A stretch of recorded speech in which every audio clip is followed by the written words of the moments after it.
Rob Dauster here. I got Jeff Goodman with me. Hell no. John Fate. Are we still live? Field of 68 till I die. Give it to you. I'm sorry, man. I blacked out. Randolph Children. DJ Khaled, you not a big DJ Khaled guy? Hands brought up and in. Goodman needs to be fired all the time. Josh Pastner. You're going to beat people straight up. You know the deal. Drink responsibly tonight. I'll be drinking with you. Jerel McNeal. From the bluest of the blue bloods to the smallest of the mid-majors. This is Field of 68 After Dark. All right, welcome to the Field of 68 After Dark. I'm Jeff Goodman here with former Marquette star Jerel McNeal and former Vassar scrub Rob Dauster. We've got a huge show for you tonight. Ton of games starting at noon. They're still ongoing. Colorado State may go down to Utah State tonight. It's been a busy Saturday, to say the least.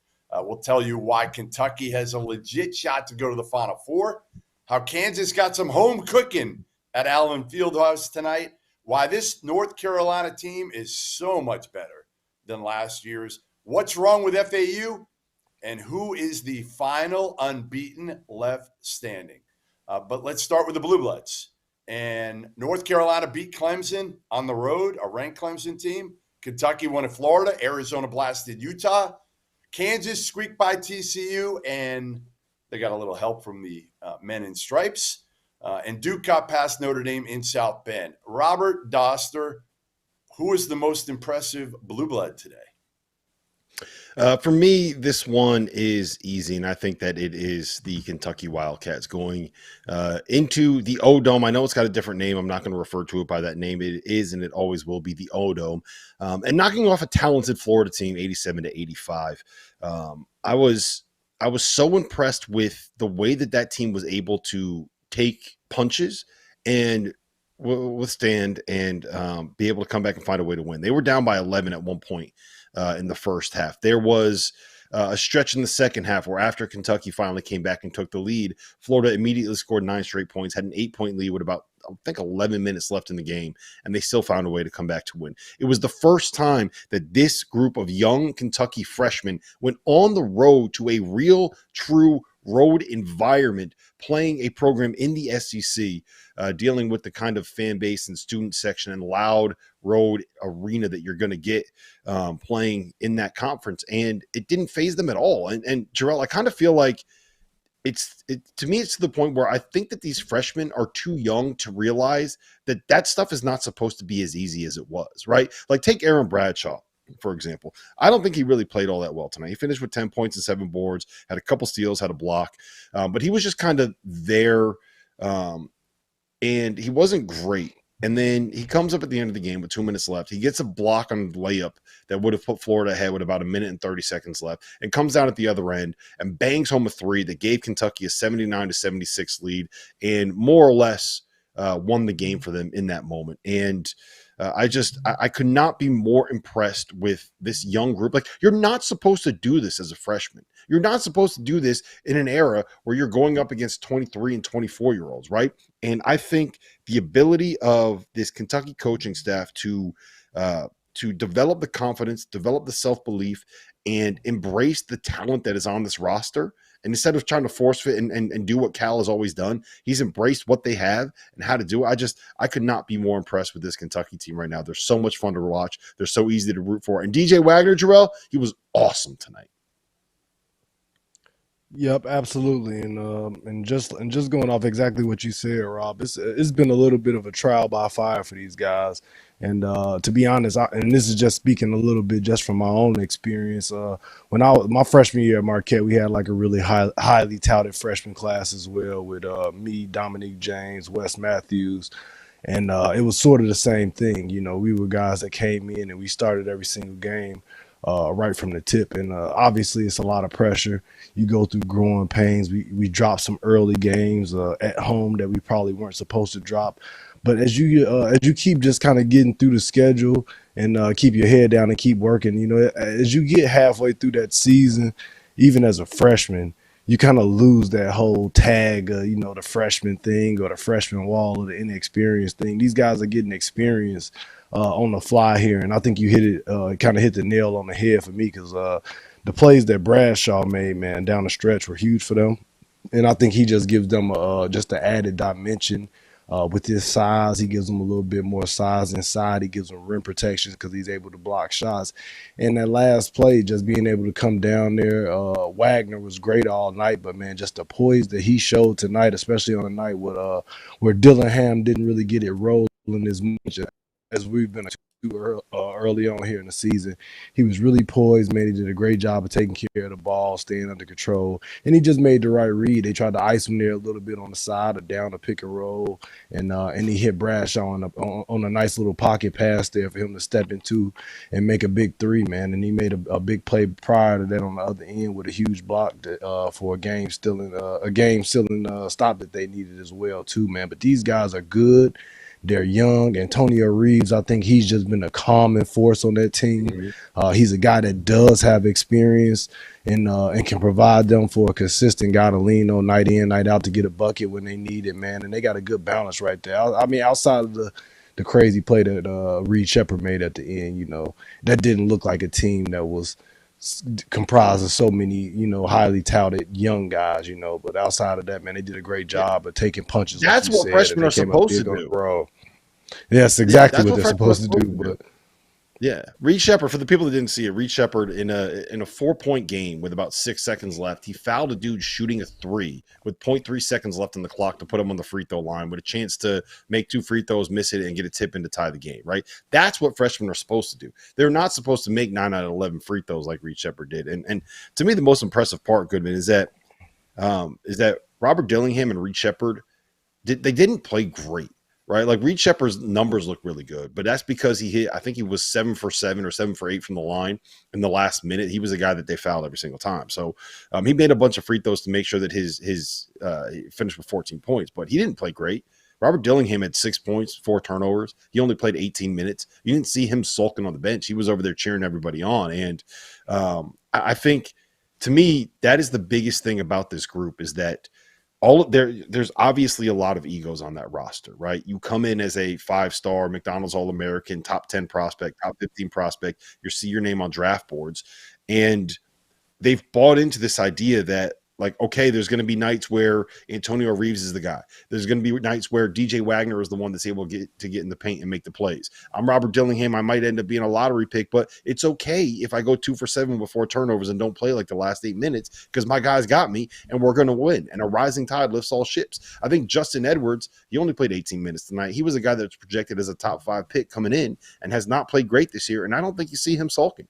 I still think you see him making plays out there. Now, he's not as good as we thought he was going to be, but it was. I just thought it was so impressive what they did. And here, Goodman, I have something for you, right? This is where I want to talk about Vaulted real quick, and I want to see what you have to say about this. Vaulted is an app that allows you to participate in daily cash prize pools without an entry fee. It is a place you can store your own predictions forever, and by using the Vaulted Challenge feature, you can prove you're smarter than your enemies like Jeff Goodman. So go download the Vaulted app, that's VLTED, to challenge your friends, store your predictions, and join daily cash prize pools. Here's what I got, Goodman. Here's my challenge to you. I am saying that these Kentucky Wildcats are going to go out and win the SEC title. I think that they are the best team in the conference, and I think they're going to prove that to us as they are only going to get better this year. What say you, Sir Goodman?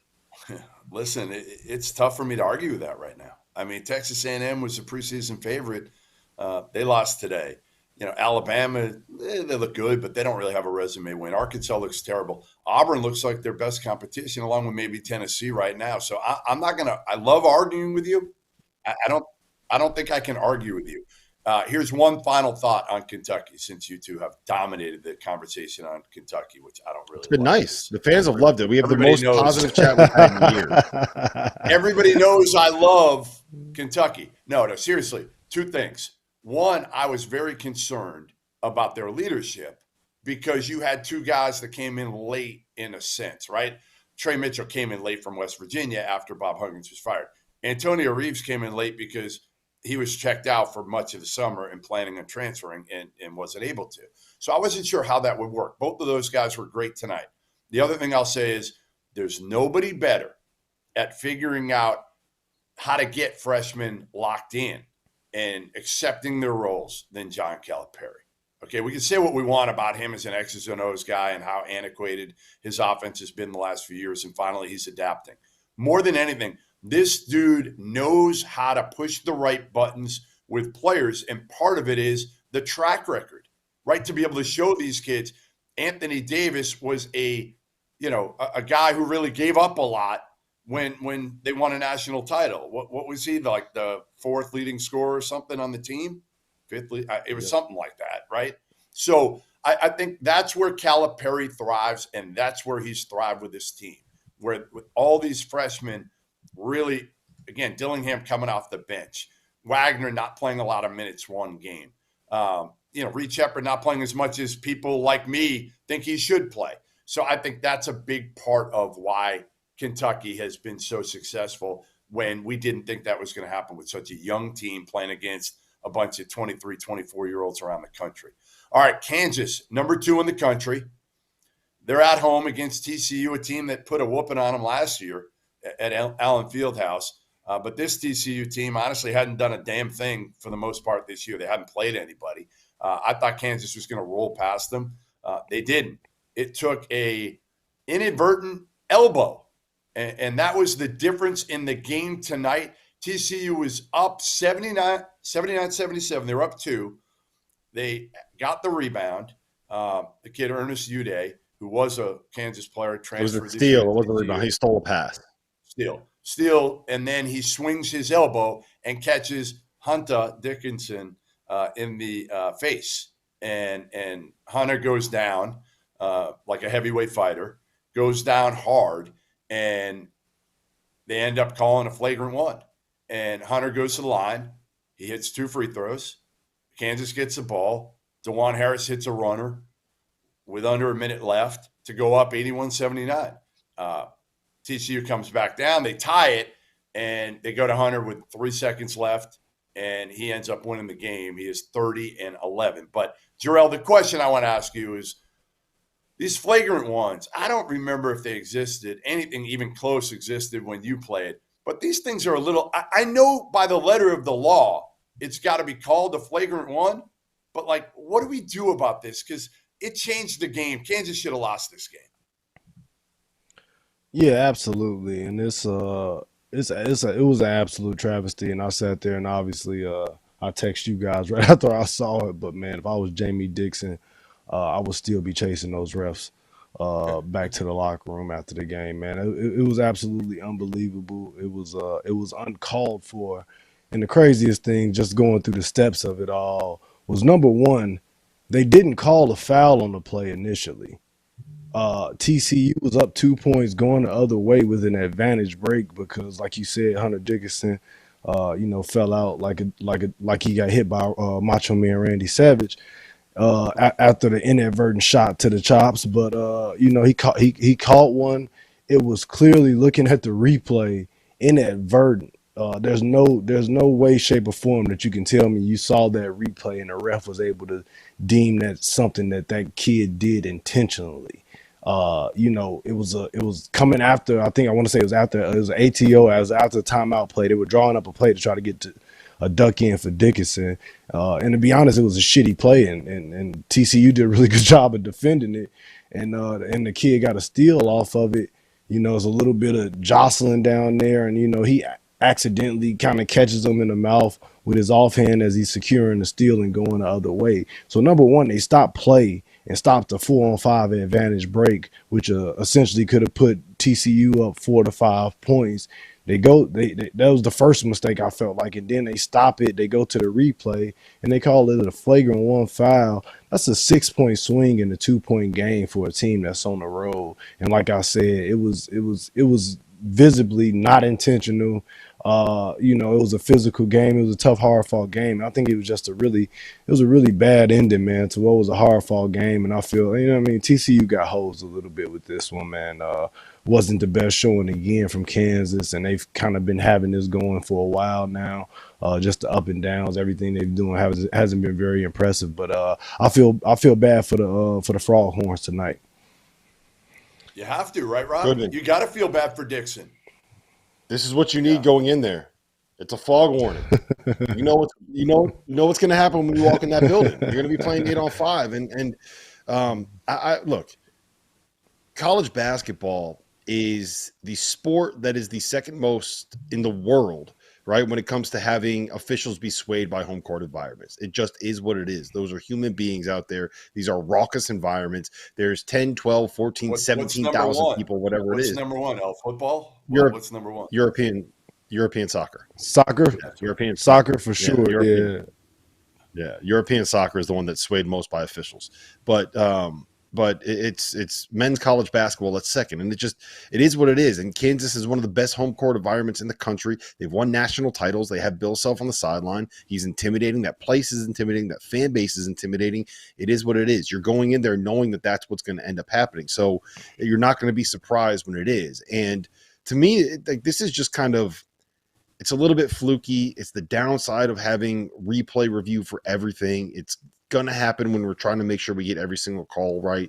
I don't love it. I think this has more to do with the way that replay is instituted in college basketball than it does with anything having to do with the officiating, right? Like, as soon as they go to the monitor and they see that, they kind of have to call it. I think that is what the rule is. I hate it. I don't like it, but it is what it is. It sucks. Maybe we change it to maybe we change it to something where coaches on basketball. How about you don't get two fouls, Rob? How about you don't get 2 free throws and the ball? Like, it just completely changed the game.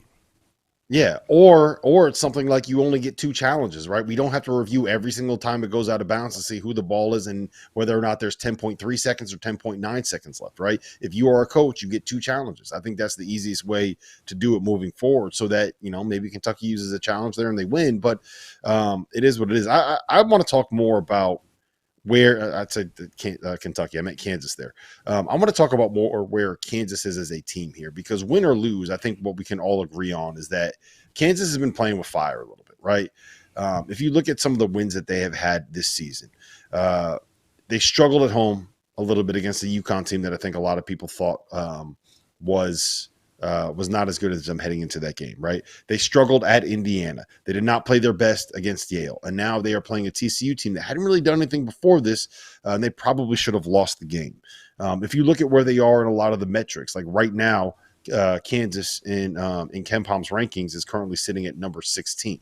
I want to know when we start questioning whether or not the close games that this team is finding a way to win is a result of them just being able to find a way to get it done. And look, they're going to come right.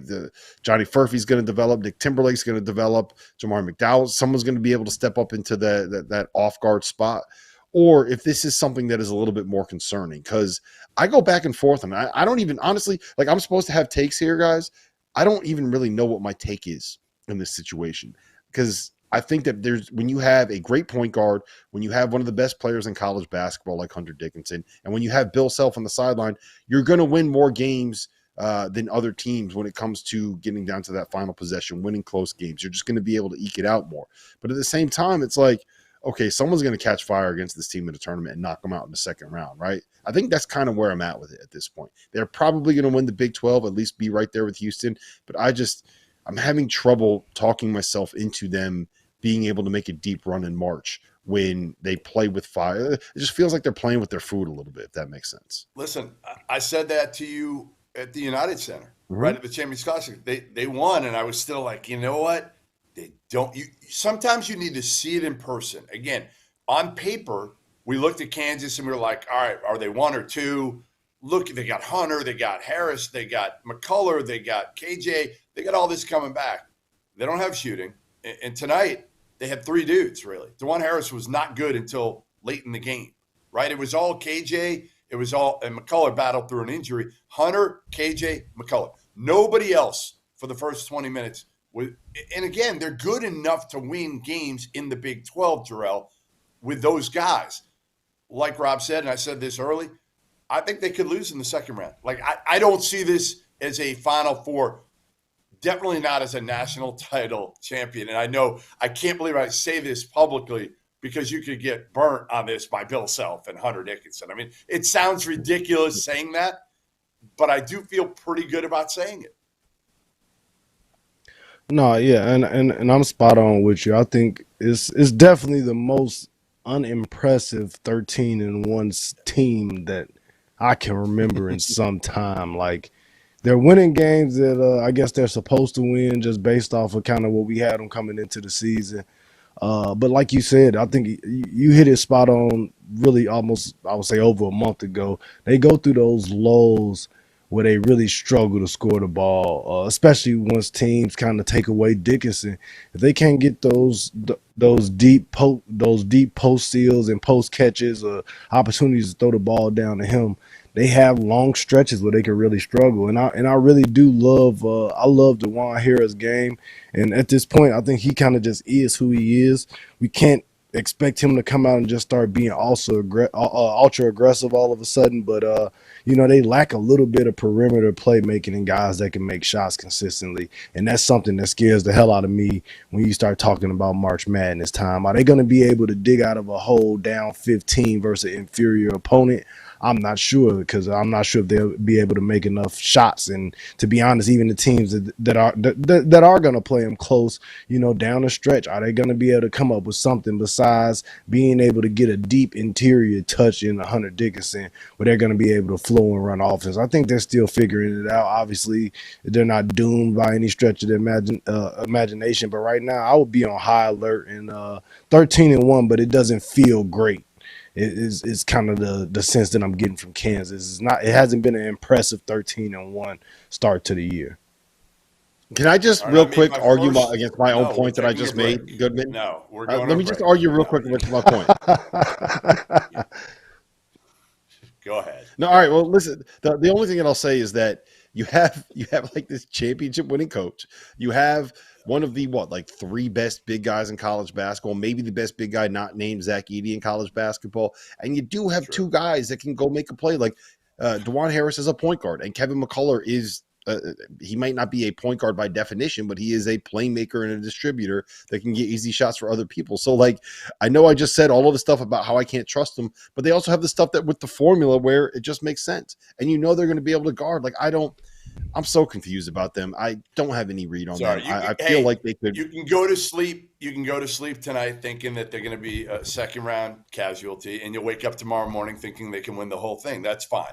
All right. No, you know what I'm going to do? I'm going to go to appearance $400 richer because I made a whole bunch of money betting their live line. If you ever have any doubts, let's just say this. If you ever have any nobody doubts, cares about you winning your first. No, listen. When Kansas is down, go to BetMGM and just bet the money line. Whenever they're losing at home in Allen Fieldhouse, bet however much you want because they're going to find a way to get a win. Man, lock it in. There you go. Let's all get rich together. All right, next.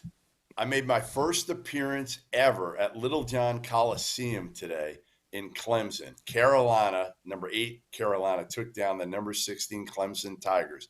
I'm going to tell you next the reason that nobody's talking about why this Carolina team is completely different than a year ago. What's going on, guys? Before we get back to the show, I need to let you all know about the Field of 68 Daily, an all-encompassing college basketball newsletter that arrives in your inbox, you guessed it, daily. For less than $1 a week, you'll wake up every morning to more than 1,500 words detailing everything that you need to know to stay up to date on the world of college basketball. From the notable mid-major upsets to the stars that are out injured to the breakout performances that only our team of college basketball junkies watched. The Daily is edited and produced by Mike Miller, who spent more than 2 decades running NBC's digital written content, and is subscribed by more than half of the Division I coaching staffs, the biggest names in college basketball media, and the agents that work as power brokers in the sport. For just $50 for the year, you get access to the same information that the insiders get. And before we get you back to your regularly scheduled Field of 68 content, let me tell you guys about the Field of 68 merch store. Head over to fieldof68.shop for officially branded Field of 68 apparel. Whether you're supporting your favorite team in the student section or from the couch, there is no better way to gear up than the latest from the Field of 68. The best thing I can say about our merch is the quality of the product. Anyone that has ever worn a t-shirt knows how frustrating it is when the neck gets all stretched out and the bottom of the shirt starts looking like the bottom of bell-bottom jeans. And there's nothing worse than a hoodie that loses its snugness that makes it such a perfect way to stay warm during the cold winter weather. Whether you're shopping for yourself or for the college basketball fan in your life, everything you need is at the field68.shop.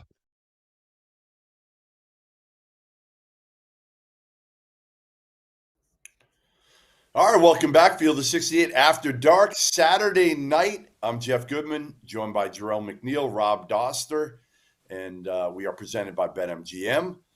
As I said, I went to Little John Coliseum, Clemson. I'm still here. First time ever. Great atmosphere today, and watch kind of a slugfest between North Carolina and Clemson. I thought it was going to be, and it was, up and down early. Teams weren't making shots, but they were moving early, and then it kind of slowed down. P.J. Hall did not have the greatest game. Joe Girard, they just couldn't make a shot. They were 1 for 18 from 3, Clemson. They still stuck in the game, but Carolina ends up with its second straight road win.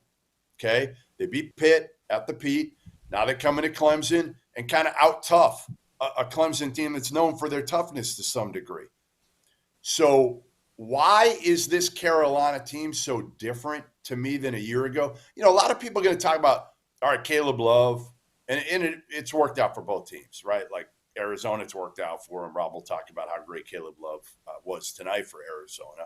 And it's worked out for Carolina because it was something that needed to happen, right? He needed to move on. They needed to move on from him. And they're much better in the final few minutes. We're seeing them win close games. And a lot of it is honestly because Caleb's not there, because they're running offense now. And they're going to the kind of the hot hand or the open hand. But here's the thing that people aren't talking about enough. I talked to the players tonight about this. Harrison Ingram, Baycott, RJ. They all lost last year.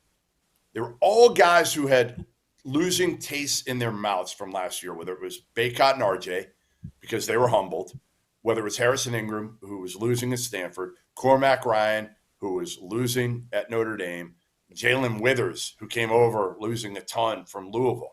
All these guys were kind of labeled as losing players, certainly from what they did a year ago. And what they've all kind of figured out is the numbers as they've gotten older, and they're all older for the most part, the numbers don't matter anymore. That the winning is all that matters. Like sometimes you have to go through it to really understand it. You can say it all you want, but until you live it, and that's what I think Harrison Ingram has matured. And they all say that. They're all saying like, hey, this locker room is so strong. Hubert Davis told that to me, how much fun he's having with these guys. He doesn't have to be vocal in the huddles, Rob. He just kind of lets them almost coach this team. And Baycott and RJ are very quiet. They're not big personalities, which is kind of crazy for Armando. But Ingram and Cormac have been the ones that kind of speak up the most in the huddles. And Hubert doesn't have to police the team. He doesn't have to do a whole hell of a lot. And this team's fun to watch, and you can see their chemistry is really good, Rob. Yeah, you know what the biggest thing for me, and I agree with everything you just said, but the biggest thing for me is that they're also guarding this year, right? Like that was the knock on them last season. That was the question that we had about them coming in. How good was this team going to be defensively? When you go out and you add a Cormac Ryan, who was not exactly known for his defense before, you bring in an Elliot Cadeau, a reclassified point guard to put him in the backcourt with RJ Davis. Like neither of those two guys are really known for their defense. Armando Baycott, for as hard as he plays, like you don't really sit there and say, yeah, that's going to be a guy that's going to be as good as like a Donovan Clingan defending the rim or like a Ryan Kalkbrenner, right? But they are right now, as we sit here, number 16 on KenPom in adjusted defensive efficiency, right? They just beat a tough, physical, gritty Clemson team playing Clemson style, like on the road. Jerel, that's the biggest thing to me, is the single biggest takeaway that I had about this game is that was the opposite of what you would think a North Carolina team wants to do, right? And they went out and they won that game. And honestly, like it never really felt in like the last 10 minutes they were going to lose. Like that was their game. They went out there and they won it playing Clemson's game. Yep, absolutely, and that's one of the signs I think that UNC this year is just a different team, and it's a major cap tip moment to that locker room and those guys because you could tell that they all are bought in on winning and not worrying about who's going to be the guy that gets to take the last shot or who's going to score 25 tonight, who averages what. They're locked in on all. They got a group of guys, some of them new additions to the transfer portal that probably have gotten their ass kicked enough to know, like, hey man, winning isn't easy, and I'm bought in and I'm all in on that, man. It was just fun to see them play, like you said, Rob, just kind of play Clemson style a little bit more. Even though, granted, like Jeff said, Clemson couldn't throw it in the ocean tonight. Joe Girard didn't give him much of any help at all. He really struggled and was 1 for 10 to finish from the field. And to be honest with you, I think just the tipping point for this was the big guy tonight. Baycott was awesome, and I feel like he really took advantage and won that matchup versus Hall. He kept him off balance all night. He wasn't able to really make a lot of outside shots because I'm sure that was a part of their game plan to kind of try to stretch the floor with him a little bit and get some easy open looks. And he was in foul trouble as well, too. And I think Baycott finished with something like 16 rebounds, man. So it was just great seeing them play a different variety of ways. RJ Davis was good, but he wasn't great like we've come to see in the last couple of weeks. But they still were able to gut it out. They really guarded. They were locked in on getting stops, and they did enough to win that game in a tough environment on the road. Yeah, and you know what else Carolina it is good? When we talked about this with Carolina. We talked about this with Kentucky. Baycott, he doesn't. You know him better than I do, so I want you to speak to this. But like, it doesn't seem like he cares that he's not the focal point. Like he's not getting the ball thrown into him every single possession, and he's just like, all right, I'll go out there and I'll go get 16 rebounds. I'll end all these possessions. I think at one point he had like 7 points and 15 boards. And then he got a couple down the stretch and they were like, all right, it's closing time. Let's get the ball to the big fella. But he doesn't care. I think that's part of why they're so good this year. That's awesome. Armando's one of my favorite players. And I know maybe I shouldn't say that. Like, I know we're supposed to be objective. And I am objective, but you certainly, the more you see a player, the more you see a kid, it's not a kid anymore, the more you're around him. I think he's very self-aware. And that's something that a lot of players are not these days. But Mondo is super self-aware. And again, he'll say, like, I know I'm not a vocal leader. Like, I know I need to be a better leader. He still says that. Now, the one thing Brad Brunell told me, we were talking for a while after the game tonight, and Brad even said to me, like, he looks much better defensively. He looks quicker. And if you remember, when I talked to Armando before the season, he said to me, listen, last year I didn't let my ankle heal the way I probably should have in the offseason because he was running around. Remember, they were doing some NIL stuff. They were taking advantage. All this stuff came to them so quickly that they didn't probably do what they should have done in the offseason. This year, you're seeing a healthier Armando Baycott in body and mind, right? Body and mind, he's doing it. So they're 3-0 in the ACC for the first time since 2015-16, okay? They've held, like you said, Rob, they've held Pitt and Clemson to under 70 in back-to-back road games. Clemson scored its season low in points tonight. Baycott did a great job on P.J. Hall. And P.J. Hall had an uncharacteristically bad game tonight. I mean, he missed 2 free throws at the end that they might have given him a chance at the end there. But again, I think Clemson's going to be fine at the end of the day. They're not going to have too many shooting nights like this. They're going to be fine. But as I said a few nights ago, I think it's Duke and Carolina, to me, that are still in that top tier in the ACC. And Duke, listen, they didn't get an impressive win tonight. You know, they go to Notre Dame and South Bend and barely beat the Irish, who are young and, you know, they're not the most talented. They're not the deepest team in the world. But Mark Mitchell was awesome again. Like, he's been terrific over the last few weeks. 23 and 14. Jeremy Roach was good. While Filipowski and Proctor, the two guys that are first-round picks that we talked about all offseason, preseason All-Americans, they combined for 7 points. They were 2 of 16 from the field. Flip had all 7. Proctor didn't score in 22 minutes tonight. So how concerned are you? Concerned at all about Duke now, Jerel, or are you? Is this just one? It's a road game. I mean, Carolina looked good in a road game against a ranked team. Duke barely beats a team that I think is going to finish probably second to last in the ACC at the end of the day, only ahead of Louisville. Yeah, I'm still not concerned yet because I think tonight even just was kind of a play on what their biggest strength is that they have depth. They do have depth, and they got a ton of guys that can step up and come up with a big night. They showed it already. Mark Mitchell's playing out of his mind right now, and to be honest, I think he's really one of the key pieces for Duke's success, even with Filipowski being, just kind of the heavy hitter, the guy that's supposed to be a double-double machine. What Mitchell brings to that lineup and what he's able to do. And to be honest with you, I think he's a guy that's really just starting to scratch the surface kind of on what he can do offensively too. I got a chance to see him a little bit at the academy over the summer, and I was really impressed with him. But he's definitely a guy. He provides that much needed protection with Filipowski on the floor at the four.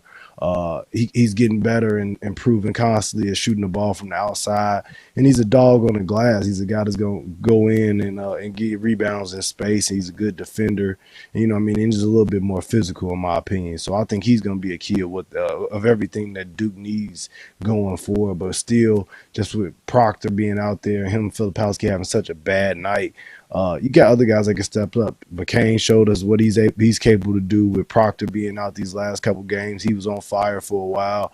I still got no doubt about Caleb Love. I'm sure he'll get it going here for a minute. And he still got Roach, who I think is another guy, just another one of those unsung guys who has so much experience and can always create and get you a bucket in clutch or crunch time situations. So, man, Duke is going to be fine. Them UNC, and to be honest, I'll go with Clemson too, are going to be right in the thick of things, I think, all the way through for the ACC.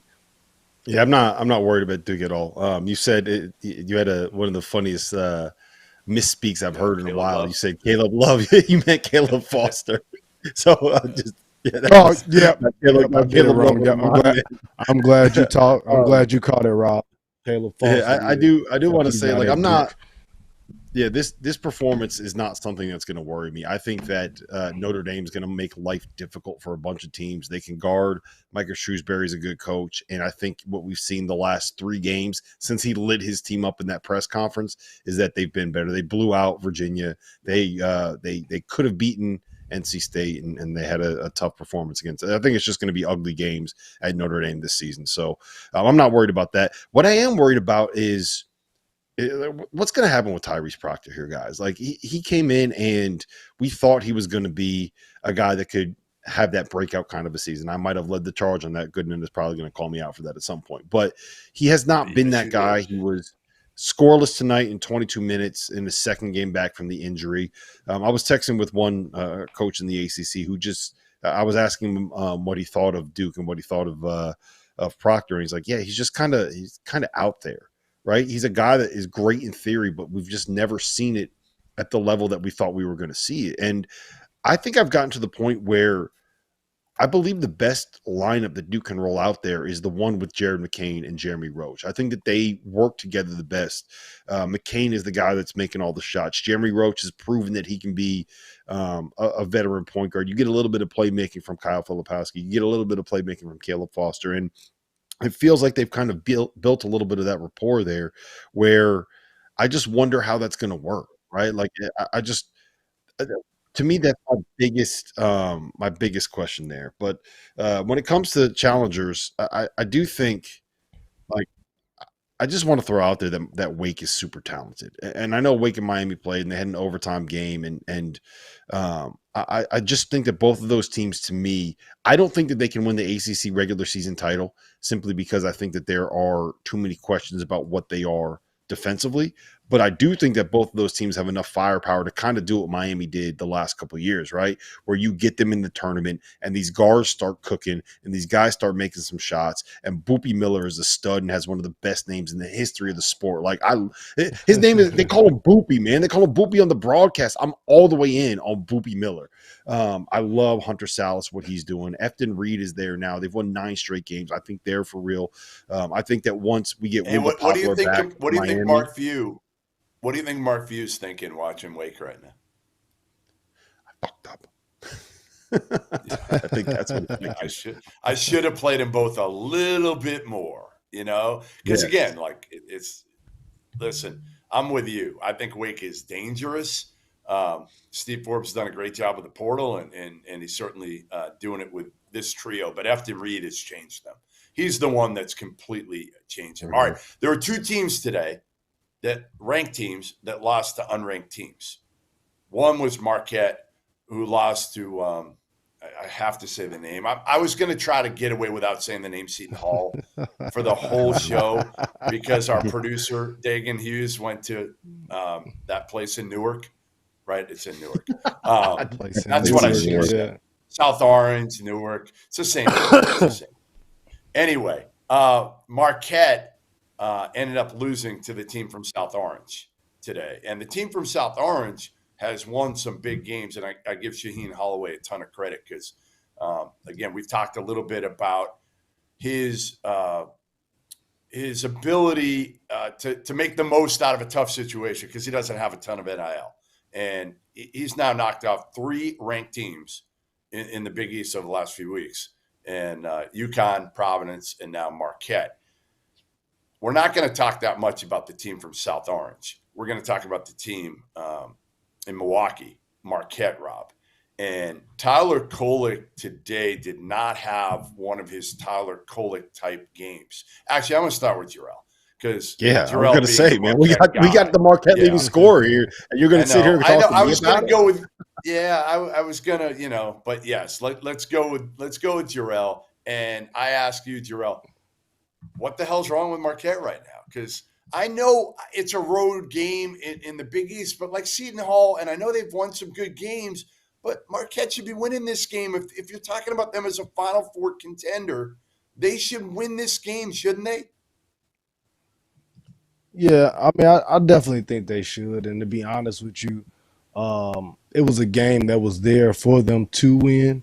They didn't make quite enough plays throughout the course of the game. But just being honest with you, Marquette they're a different kind of team. They're really good. We've been riding high. We got a ton of our nucleus back this year.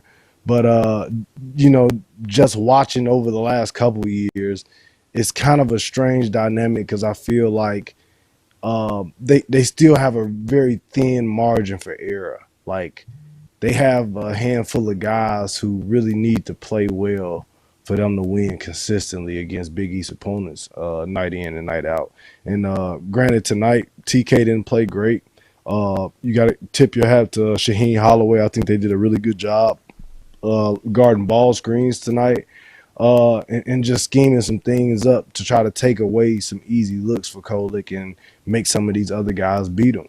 And to be honest, I think that's kind of becoming a growing trend. I feel like Providence did something similar, but it wasn't the exact same thing. They kind of just forced him into playing almost one-on-one and tried to stay home and take away a lot of his passing options. And, he played well enough. He scored points and things like that. But it's just different ways that people are going to try to attack them. But the number one thing for me is just this, and I guess this is just kind of my pet peeve about it, is, physicality is the key word with them.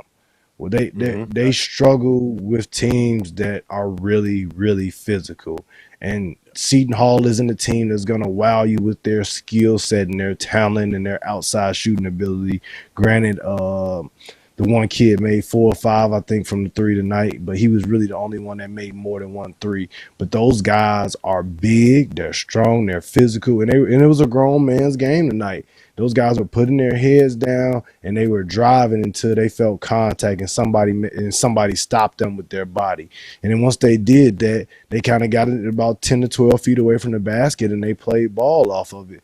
And I feel like more and more that's kind of what Marquette struggles with. We don't have the most physical or the most physically imposing guards in the world. We're not the biggest team in the world outside of Oso.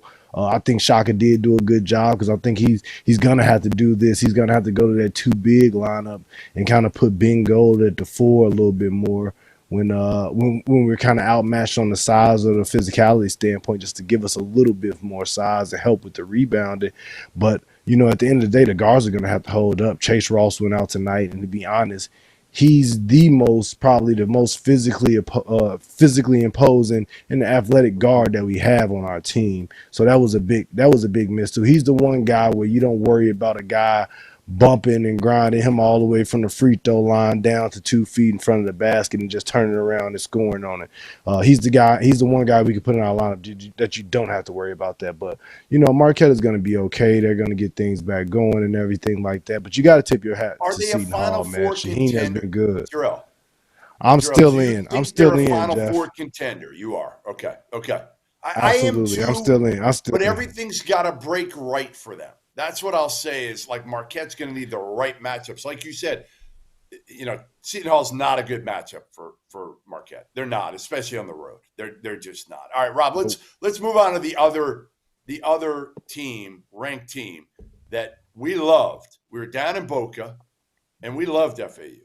We loved them from last year when they went to the Final Four, and they had a hiccup early in the season against Bryant. But, once we saw them a couple of times in Boca, we felt like they were kind of back, right? Janelle Davis was awesome. Elijah Martin was great. Vlad Goalden was great. Maybe not all together, but we looked at them and we were like, man, these guys got it again. They got it back. And then now they've lost 2 of their last 3. They lose at Florida Gulf Coast, who's absolutely kind of terrible this year. They're like 250 in the net. And then tonight, another slow start, and they lose to Charlotte. And Nelly gets 20. Nick Boyd was great, but they struggled. Why? The slow starts are starting to kill them, right? Like I think the last 3 games that they've lost, they've been down by double figures in the first half. It was 19-4 before they decided to wake up tonight. And the one thing that is different now than what they've ever dealt with before is they are the storm the court game. When they lost at Florida Gulf Coast, the court got stormed on them. When they lost tonight at Charlotte, the court got stormed on them. Every time that they take the floor from now until the rest of the season, they are going to be that team's biggest game of the year, right? That is their Super Bowl. When you are going up and you're going to play Tulane on the road, Tulane has to beat FAU and they have to beat Memphis to have any chance to get in the NCAA tournament. And most of those teams probably don't really have a chance to get into the NCAA tournament. They are playing to be able to say they beat the team that made it to the Final Four. They beat the team that has Penny Hardaway as the head coach. And I don't know if those guys at Florida Atlantic have experienced that before. They probably got it a little bit last season, but you got to remember last season they were playing in a Conference USA that had North Texas that had won games in the NCAA tournament, and that had UAB who had Jelly blanking on his name, and had won Jelly Walker and had won conference titles before, right? So it wasn't just them in that league, but now they are the high profile team. Like, and it's probably us that has helped make this be as big of a thing as it is, right? So they have to be prepared for the fact that everybody that they play are circling that game on the calendar, especially when it's on the road. That is when you're going to have the sellouts. That is when you're going to have this, like the home arenas doing these special things where it's like, we're going to have $2 beer night, or we're going to make sure that we can get as many students in as possible, or we're going to have tailgates beforehand to make sure that all these kids that are showing up are as drunk and as loud and as obnoxious as possible. Like, you are every team's Super Bowl. You are the storm the court game. You have to be ready for that. And I don't know if these guys have been ready for that in those moments. And I think it's pretty clear. They've been down big in all of these games, right? They outscored Charlotte by 15 points after the first 6 minutes tonight. That's probably what you should expect. That's about what they were favored heading into this game. But they weren't ready when they weren't ready from the jump. That's the problem to me, Jerel. Yep, I completely agree, and I think it's kind of been a tale of two teams because Obviously they scheduled a really crazy and a really tough non-conference schedule this year. And you gotta give Coach May credit for that as well too. But it seems like they're really showing up for those big games.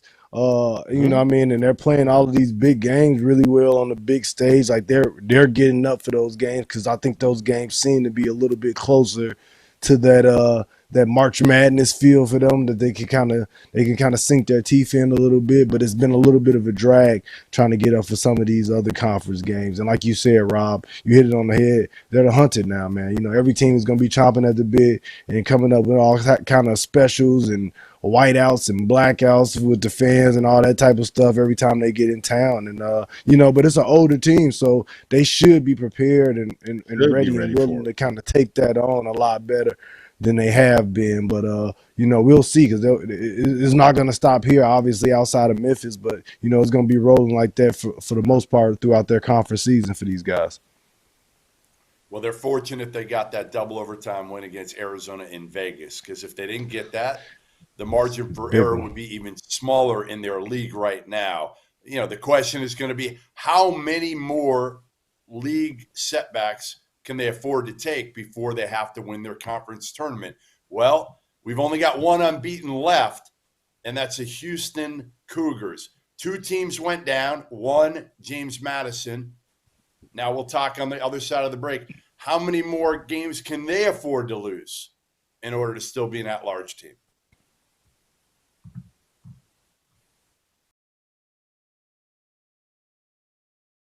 As you guys know by now, we've partnered with BetMGM Sportsbook for this college basketball season. We're going to be using BetMGM lines to make all of our picks and predictions throughout the college basketball season. And we are going to have special offers for you, the listeners and the viewers on the Field of 68, each and every week during the season. If you haven't signed up with BetMGM yet, use the bonus code FIELD1500 and you will get up to a $1,500 first bet offer on your first wager on BetMGM Sportsbook. Here's what you got to do.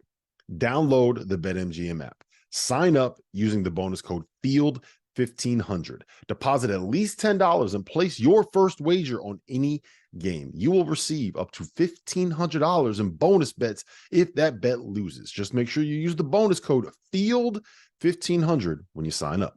And remember, BetMGM is now available under one wallet in select states. As a New Jersey resident, this is super convenient for me when I have to go cover games in New York or Philly. When crossing state borders, just log into your existing account instead of having to create new accounts in each state that you go to. And most importantly, I got to let you know, we do have some fun stuff coming up for this college basketball season. Bet insurance tokens, college hoops odds boosts, my personal favorite, parlay odds boosts. So download the BetMGM app today.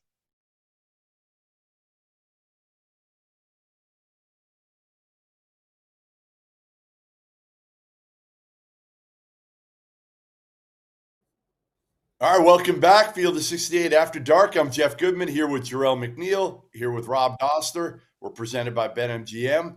And we started the day with 3 unbeatens. We now have one team left standing, the Houston Cougars. Kelvin Sampson. If you had told anybody that 10 years ago, they wouldn't have believed it. What he's built is nothing short of incredible. James Madison loses today to Southern Miss. Bello is back, Andre Curbelo. Ole Miss loses at Tennessee. And I start with you, Jerel. Houston Cougars. They're the last unbeaten left. Are they the best team in the country? Where do they stack up with some of these other really good teams? I don't think that they're the best team in the country, but I do think they are the team that has easily found their identity the quickest.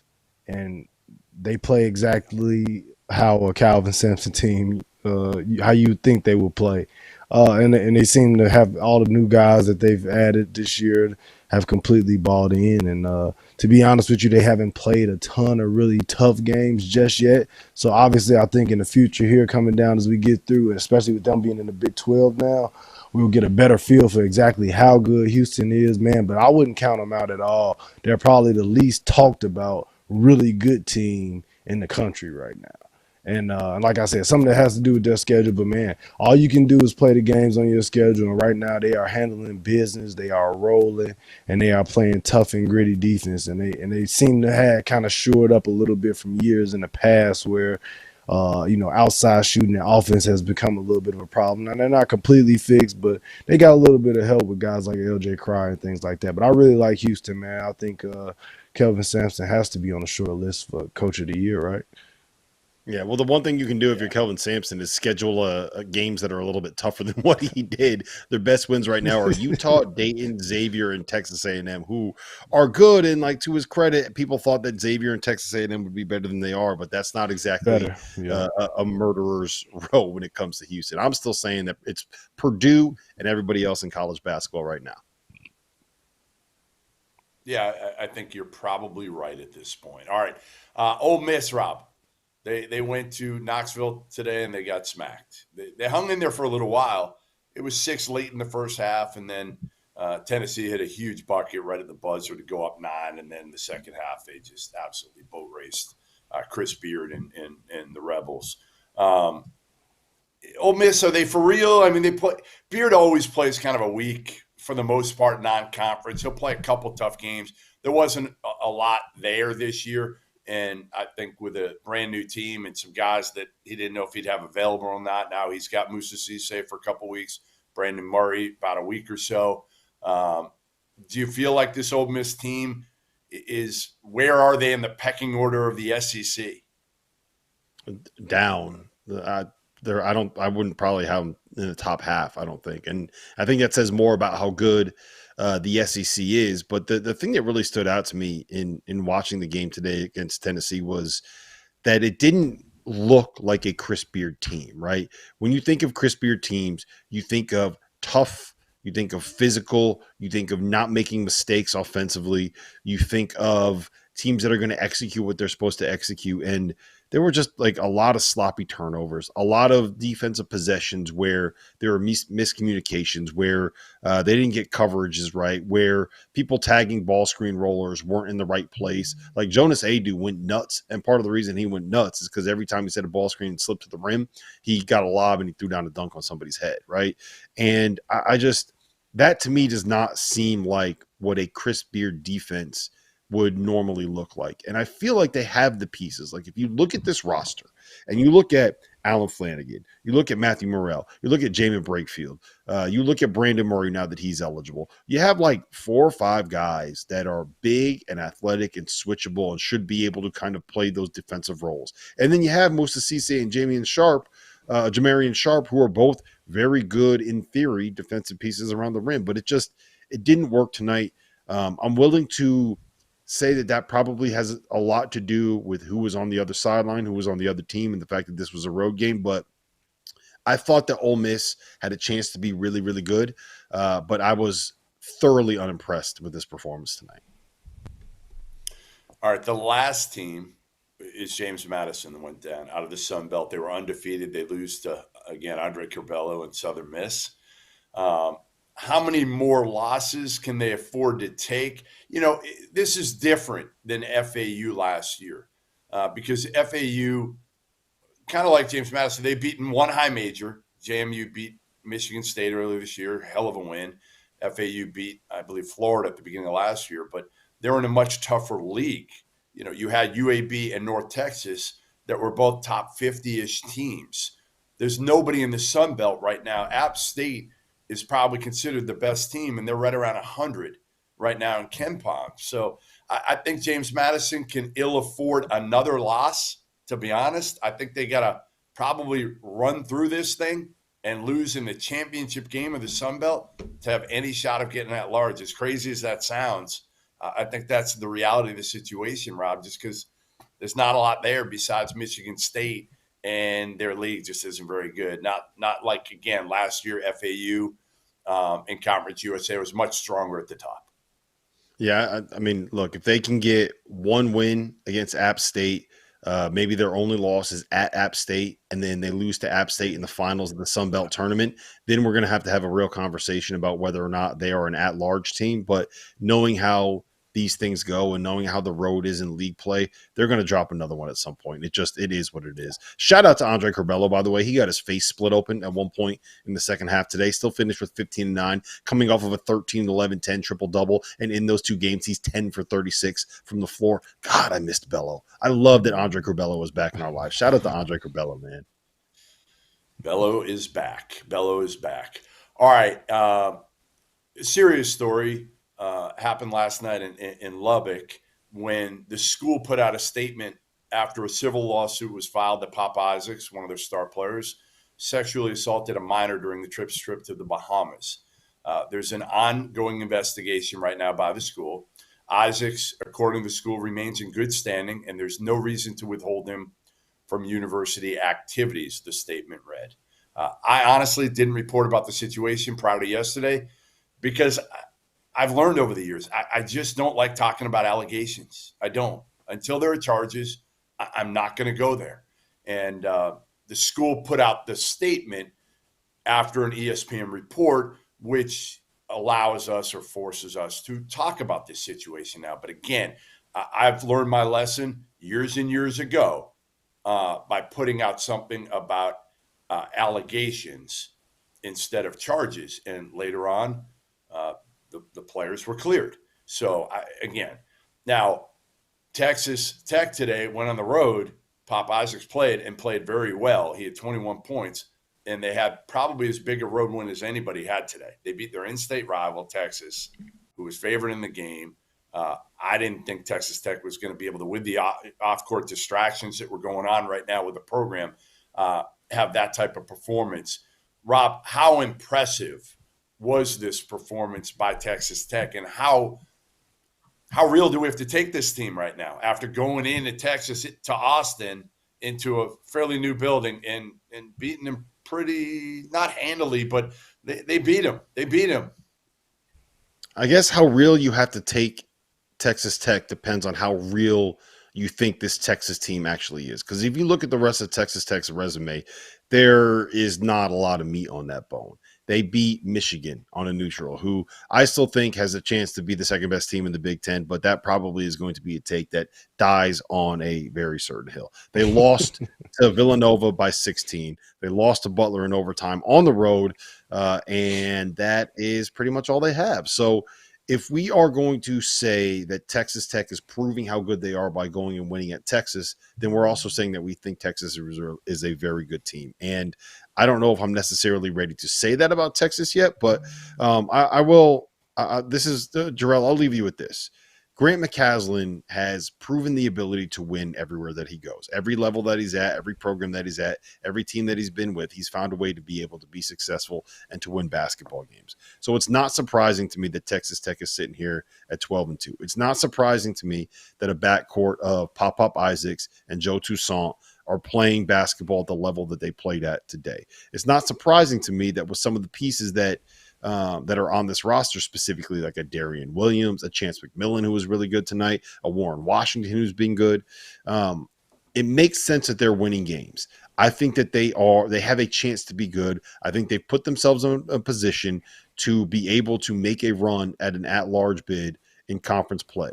But before I sit here and say, I think that this is a team that is back to being like what they were at the peak of the Chris Beard era, what they were the first year under Mark Adams. Right. I need to see them do more. Like they got Oklahoma State at home, they got Kansas State at home. You get to 3-0, and then you get Houston on the road, BYU at home, Oklahoma on the road, TCU on the road. Like that 4-game stretch, if you split there, okay, then we're going to have a very real conversation about Texas Tech. Right now, I just think that they're in a position to be able to make a run when you get to conference play. Does that make sense, Terrell?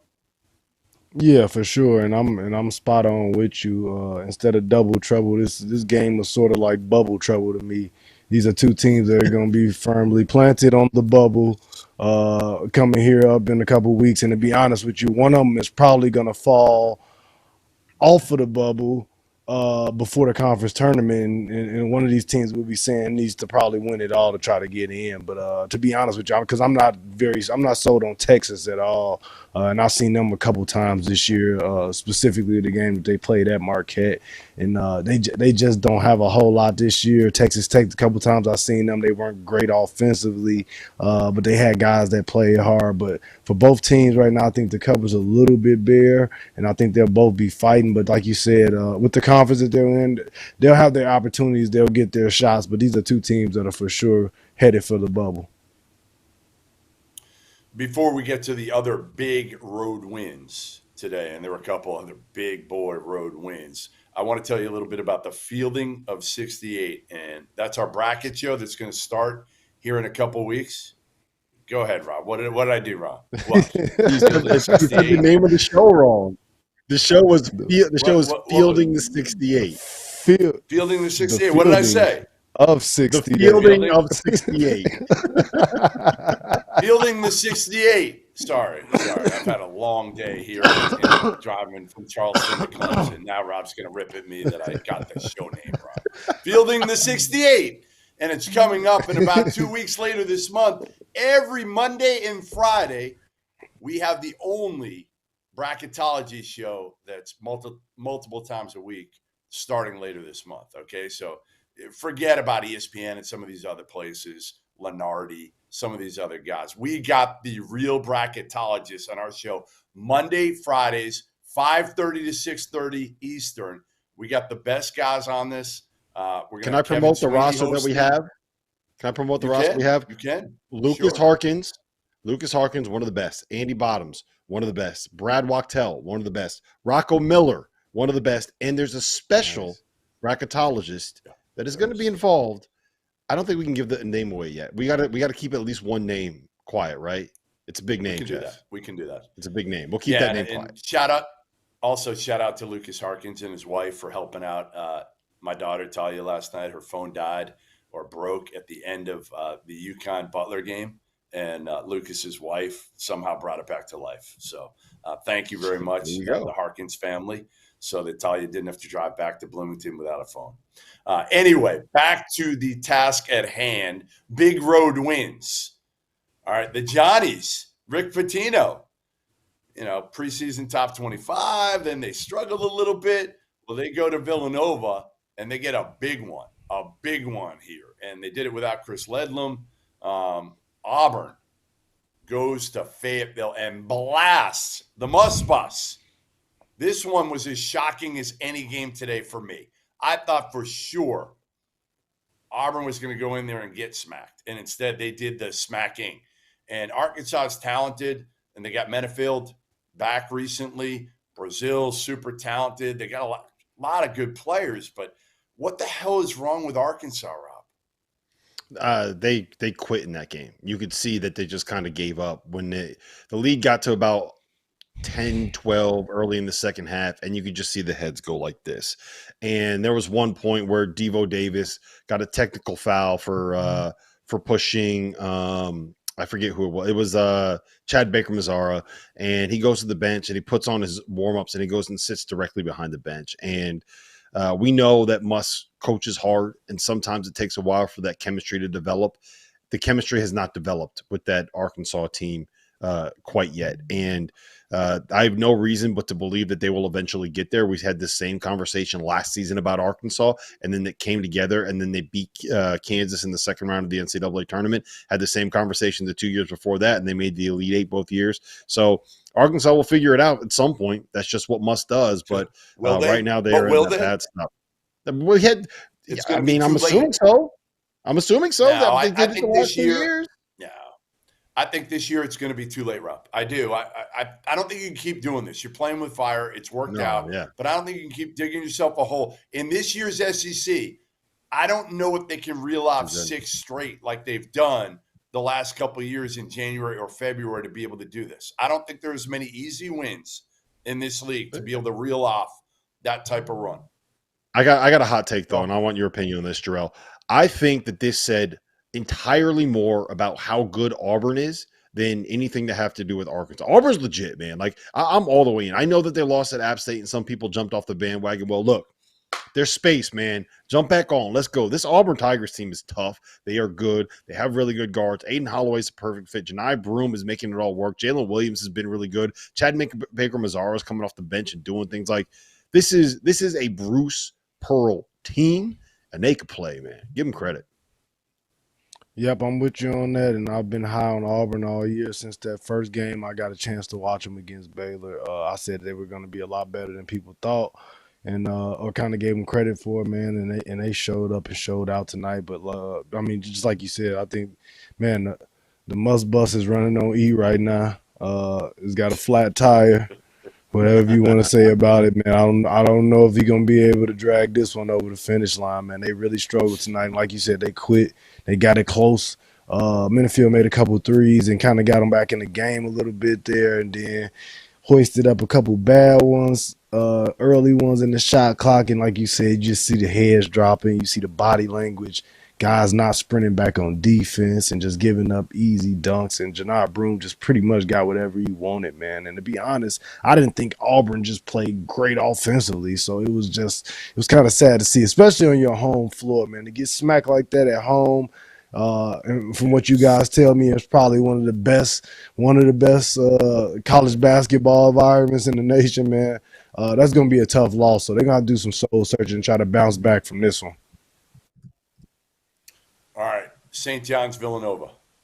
Who does this one say more about, Rob? You feel good about St. John's now, or do you continue to be like, what the hell's going on with Nova? The Johnnies, man. Look, I knew that this was going to be a very, very bad matchup for Villanova for a couple of reasons. One, St. John's ball pressure, the way that they guard.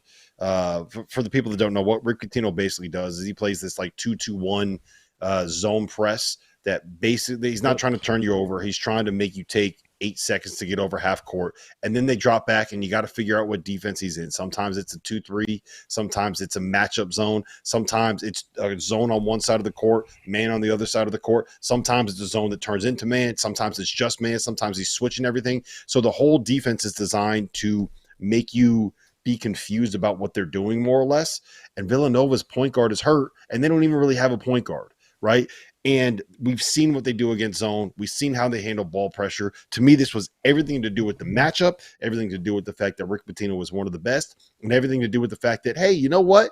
You were right about St. John's, Goodman. You should not have. You had that hot take at the start of the season. You should have stuck with it. You got scared. They lost a game or two early on in the season to Utah, to teams that you didn't think were good, but actually ended up being pretty good. And you know what? They're here. They're good. RJ Lewis is a stud. Joel Soriano is a big guy down there. Those mid-major guards have transferred up, and they're starting to have an impact. Rick Pitino's figured out what he's got. I'm in on the Johnnies. I think they're a tournament team. I think this said everything about his coaching ability and how good St. John's is right now in this moment. I'm on them. I'm in on them. Yeah, I'm in on them too. All right, Jerel, I got something before we sign off for the night here. I got something that's a little bit off the beaten path here. The best player in the NBA, I guess you could say, maybe he's not the best today, but LeBron James made a comment about his son, Bronny James, today. And it was before Bronny's game in which he scored 2 points in 20 minutes and had 1 assist and was 0 for 4 from the field. He said, quote, he can play for us right now, meaning the Lakers. Easy. What the hell is that? Like, I love LeBron. I love LeBron. I do. I love him, and I feel bad criticizing him in this one. But sometimes, here's what I'll say, and I've seen it with other coaches, fathers. They're very realistic, but about their own kids, they are not realistic at all. And I think that's where we are right now with LeBron James and Bronny. You're 100% spot on, and I see it constantly, especially just being a guy who coaches and deals with athletes and parents, I'll say, on a regular basis. And a lot of time that's a big issue, is that most people have the parent blinders, is what I call them. They're the blinders for, when it comes to pertaining to their own kid or their own child. And just to start off with a complete disclaimer, I love Bronny. I think he's a super talented kid, great kid. And I think sky's the limit for him. But for LeBron to say that, is complete BS. Number one, it's disrespectful to other NBA guys. I feel like it's kind of disrespectful to a ton of his teammates that he's playing with currently. And on the flip side of it, I'll say this: that usually means some guys are probably going to be on the chopping block, and it's probably about to be some moves made in LA, whether it be coaches or players. Shit, somebody's got to go. Once Bron starts saying off the wall stuff like that, you know what time it is. And I know he's pumping the kid up, but come on, man. Anybody that's truly involved in this game and watching, it's not to say that he won't develop and he won't have his opportunity, but right now, he's not at that level. He's not an NBA player and a guy I could throw Bronny out there. I mean, I'm sure he probably thinks maybe he thinks he could. Maybe he thinks he could get him to sit in the corner and he'll make some more shots than some of the guys that's on his team. That's what I take away from it, at least. Well, Goodman, can I just make one point real quick? The Lakers have lost 4 in a row. They've lost 5 of their last 6. They have lost 9 of their last 11 games. I think I think LeBron is trying to make a point there. Yeah, I think he is too. And I think the other point he's trying to make with this comment is that he's going to push Bronny to the NBA after this year, no matter what. And that's scary to me. That to me is just not doing your son justice. Let him run his own race. Again, when he's ready, hopefully you're still playing in the NBA. That guy might play till he's 45 at this point. He might outlast what Tom Brady did in the NFL. So I think, again, listen, the kid had 2 points in 20 minutes tonight. And I'm with you, Jerel. I love Bronny. I think he's going to be a really good college player in time. Don't rush it. Don't say crazy shit like this, LeBron. It doesn't help your son. It doesn't help the Lakers. It doesn't help anybody. All right. I'm Jeff Goodman. Thanks to Rob Dauster. No, Goodman, we got Arizona. We're doing our – no, we're not doing Arizona. Arizona and Toast. Come on, pay attention, Jeff. Arizona beat the hell out of Utah. Dagan's telling me we got a wrap soon. He's telling me the show's over. All right. We're just going to do our toast. We're going to do our toast. We're doing our toast. Rob, do you want to start with your toast of the night? Yeah, my toast of the night is going to go to Utah State. It's going to go to Danny Sprinkle. They were 13-1 heading into tonight's game against number 13 Colorado State, who walked into Logan, walked into the Spectrum, and left with a loss. Utah State won 77-72. Great Osabor, who has one of the best names in the sport, finished with 20 points, 14 boards, 3 assists. That is a good basketball team. They were 13-1 before. People were questioning whether or not that team was for real, and I think it is definitive. They are for real. They just beat the team that was the highest-ranked team in the Mountain West. Cheers, Danny Sprinkle, Utah State. Go Aggies. It's nice to see him good again. Cheers. Jerel? Yep, and I'm going off script a little bit with this one. I'm going to go with the kid I've been a fan of for the last couple years now, and I'm actually just seeing him kind of turn the corner here. Zakai Ziegler from Tennessee. I think with every passing game, and I know he's coming off of that injury, and usually it takes really close to 2 years for guys to start feeling kind of normal coming off a major knee injury like that. But man, every passing game he's getting better and better, and they just manhandled Ole Miss tonight, and it was a game that Dalton Connect didn't exactly play great. I'm not sure if he finished the game or what it was, foul trouble, because I didn't see the entire thing. But Zakai Ziegler was great, man. He finished with a double-double. He led the team in assists, 17 points, 10 assists, 5 rebounds. He gives them a different element and a different dimension because he's an absolute blur with the ball in his hands. He can make for others, and he can score the ball at a high clip. So if he gets it going, it gives them an added dimension on offense. Look out for the Vols late in March. There you go. I'll toast to that. All right. My toast goes to that team from South Orange, Shaheen Holloway, and that team from South Orange. I'm not going to say the name, but Shah, man, listen, what he's done, again, I mean, you're beating 3 big boys, right? I mean, you beat UConn, you beat Providence, now you take down Marquette. You put yourself now in the equation where 3 weeks ago, you would have been fortunate just to be talked about as an NIT team. Now you're in the equation right now for an NCAA tournament berth with those 3 resume wins. I don't know too many teams that can put those 3 resume wins up. So to Shaw, to Seton Hall, to all their dudes that honestly just play harder than most other teams, South Orange to South Orange. All right. Thanks for joining us. The show is now over. Dagan, Rob, you cannot jump in. It's over after dark. Thanks for joining us Saturday night. I'm Jeff Goodman. For Rob Dauster, for Jerel McNeal, for Dagan Hughes, for Trevor Valise, for everybody else who might have helped tonight get me through it with Dauster. I appreciate it. We'll see you tomorrow.